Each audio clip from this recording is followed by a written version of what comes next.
Tara, interviewin naman natin isang security guard. Hi kuya, ano pong pangalan mo? Lozano.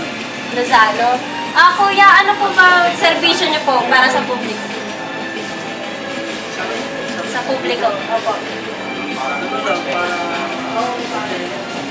Seguridad. yung mga tinda. Ganito.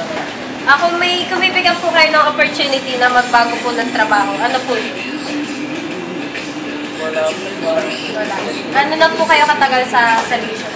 Mga 3 years na. 3 years na. Sapat po ba yung kita niyo po para po sa pamilya? Nakakaraos po. Kuya, salamat po.